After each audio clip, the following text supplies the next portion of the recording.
Salam sejahtera untuk kita semua. Kami dari kelompok 1 akan menampilkan hasil observasi atau wawancara yang telah kami lakukan dengan mata kuliah Filsafat Ilmu. Di sini kami telah melakukan 3 wawancara terhadap narasumber yang berbeda-beda. Yang pertama, kami telah melakukan wawancara terhadap seorang guru SD. Yang kedua, kami melakukan wawancara terhadap pedagang bakso. Yang ketiga, kami telah melakukan wawancara terhadap pengrajin batako. Baik, sebelumnya izinkan kami memperkenalkan nama terlebih dahulu. Perkenalkan, nama saya Gina Jelita Permana dengan NIM E1B024101122 dengan rekan saya. Saya Adrian Saputra dengan NIM E1B024101106. Saya Ladia Galaska dengan NIM E1B024101127. Saya Dwi Fitrianingsi dengan NIM E1B024101117. Dan saya Ahmad Maki dengan NIM E1B024101008.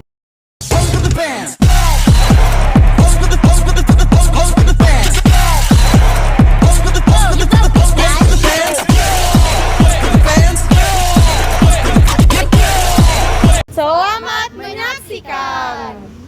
Tahukah kalian apa itu filsafat ilmu?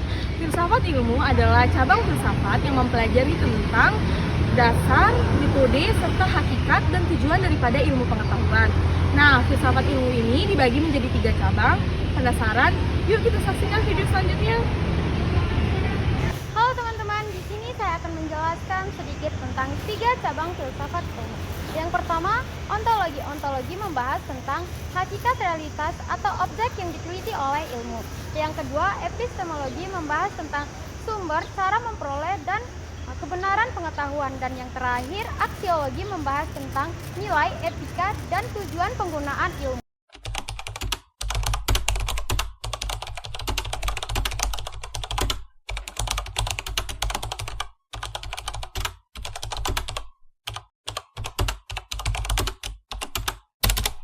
Di sini kami berada di SMK Islam Abahariah dan bersama salah satu Pak Guru. Mohon perkenalkan namanya dulu.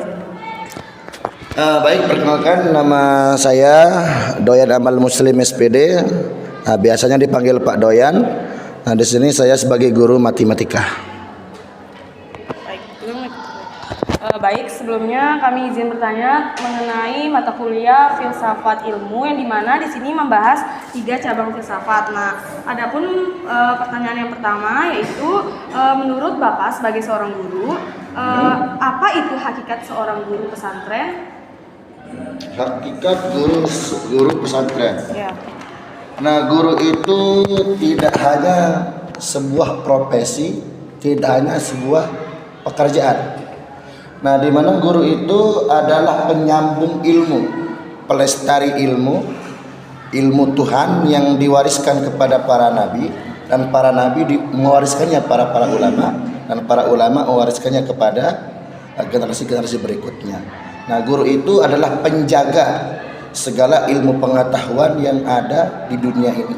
Karena bukan hanya semata-mata pekerjaan untuk mencari gaji, bukan hanya pekerjaan atau profesi untuk mencari kehidupan, tapi tugas utama seorang guru itu adalah menjaga ilmu yang sedang dikembangkan di dunia ini.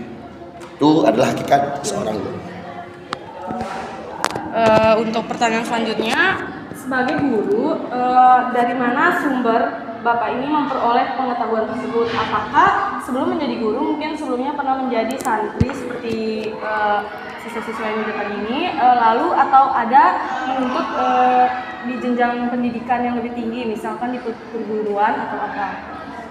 Biografi pendidikan saya itu terbagi menjadi 2, ada yang formal, ada yang non formal. Yang formalnya tentu saya lulusan pendidikan terakhir saya itu adalah sarjana matematika SPD di Universitas Negeri Islam Mataram, UIN Mataram, Fakultas Tarbiyah dan Keguruan, jurusan matematika. Nah, untuk yang non formalnya, saya juga adalah seorang santri dari sejak MTS, tapi nyantrinya ada pesantren di rumah, dan saya di sini juga guru hasil jeblosan dari pondok pesantren ini sendiri, di mana Tiang juga adalah alumni dari SMK Islam Abahariah, tahun 2014. Di sana saya mulai mondok. Nah, di sana saya tidak hanya sekolah tapi juga mengaji. Terutama di Abariah ini yang ditonjolkan oleh pengajiannya yang paling penting. Tapi juga tidak menutup kemungkinan untuk kita mengabaikan pendidikan umumnya. Nah, jadi itu biografi pendidikan Tiang, dan pengabdian Tiang sudah berlangsung selama 3 tahun, terhitung belajarnya 7 tahun dari 2014, sehingga total saya sudah berada di pesantren ini dan masih tidur di pesantren, mengabdi baik dari segi pengajiannya dan juga dari segi sekolahnya. Sudah masuk ke jenjang 12 tahun. 12 tahun sudah berada di pesantren. Untuk pertanyaan yang terakhir, menurut Bapak, dari mana belajar tentang nilai-nilai dan tujuan ilmu dalam pesantren? Lalu bagaimana nilai tersebut diterapkan agar ilmu yang diajarkan kepada siswa-siswa ini bermanfaat? Nah, tentunya kami pesantren itu menggunakan 2 slogan ya. Yang pertama adalah al ilmu bil amalin kasajari bilan samarin. Ilmu tanpa amal itu bagaikan pohon yang tidak berbuah. Tentunya di sini jangankan adik-adik, kami pun sebagai guru juga dalam masa berusaha mengamalkan ilmu, di mana ilmu-ilmu yang kita dapatkan tentunya harus diamalkan, karena diibaratkan kalau seperti pohon itu tanpa buah. Tetapi juga tidak menuntut, tidak serta-merta kami yang berilmu yang tidak beramal itu disia-siakan atau sia-sia ilmu kami, karena kami juga punya slogan di mana amal tanpa ilmu itu bagaikan buah yang belum siap dipanen. Sehingga di sini kami mengambil 2 pandangan, bahwasanya yang ilmu tanpa amal ada sisi baiknya, yang amal tanpa ilmu ada juga sisi baiknya.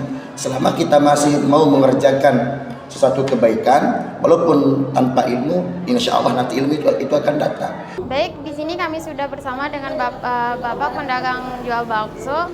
Baik, bisa perkenalkan nama Bapak terlebih dahulu. Ya, Mas Tek dari Solo, alamat tinggal di Pringgerate, Lombok Tengah. Baik Bapak, kita izin bertanya, apa yang membuat Bapak memilih menjual bakso ini daripada jenis makanan lainnya? Karena kuliner merupakan usaha yang tidak akan pernah mati selama masih bisa jalan. Dalam arti usaha ini jangka panjang. Nah, banyak yang diminati kan, soalnya kalau usaha ini kan banyak dari kalangan menengah sampai semua termasuk suka daripada kuliner yang lain. Terus bagaimana Bapak pertama kali belajar membuat bakso ini? Dari orang tua, dari mertua, dari dulu, dari tahun 60-an dia membuka usaha yang pertama di Mataram.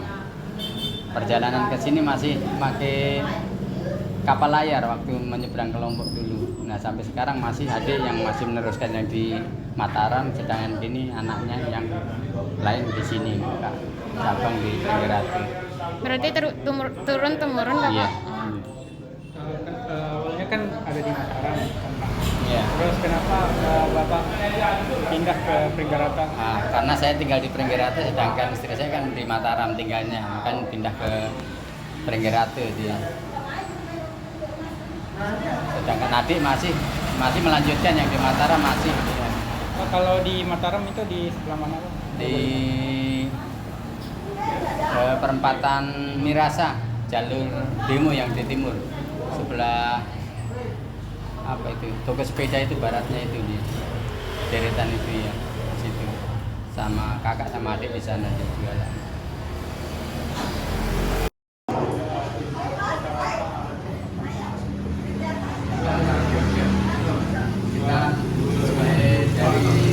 Racikan yang dulu ya, jadinya kita terus untuk jaga itu, makanya kita tidak berubah. Baik, di sini kami sedang bersama salah satu pengrajin batako. Mohon perkenalannya dulu Bapak. Nama Nasibullah, alamat Dusun Kongjokut, Desa Pringgerate. Nah, baik, di sini kami ingin menanyakan, menurut Bapak apa unsur paling penting dalam keberhasilan pembuatan batako? Pasir, 3 arko. Anunya Pak, kayak misalkan bagaimana Takaran misal tanah sama semennya itu. Takarannya 4 arko takarannya. Tanahnya itu. Enggak, pasir 4, semen setengah. Semen setengah. Iya. Nah, dari mana Bapak mengetahui campuran tanah, air, dan teknik pembuatan yang tepat ini? Belajar dari teman. Oh, dari teman. Iya. Cara pembuatannya. belajar secara langsung? Iya, secara langsung. Nilai apa yang paling Bapak pegang dalam membuat batu bata? Misalkan seperti ketelitian, kerja keras, atau kejujuran. Kejujuran, kerja keras juga. Bagaimana Bapak menjaga kualitas batu bata agar pembeli merasa puas? Solah, Bagus ya, Bagus, ya. kayak bagus dalam pembuatannya buatan gitu. bataku ya. Biasanya apa ndek komplain leman masyarakat tentang bataku, misalkan nih ada bagian yang kurang, misalkan jelap, sede, apakah pernah ada? Enggak ada. Tantangan apa yang paling Bapak hadapi yang paling sulit gitu, atau pernah terjadi misalkan bata itunya nggak berhasil atau gimana gitu? Pernah enggak berhasil. Banyak saingan soalnya. Banyak saingan. Iya. Terus biasanya itu berapa yang terjual dari batakunya? 1.000, 2.000 bisa. 1000 bataku. Iya, 1.000 bataku. Per bataku itu berapa harganya? 2.000. 2000.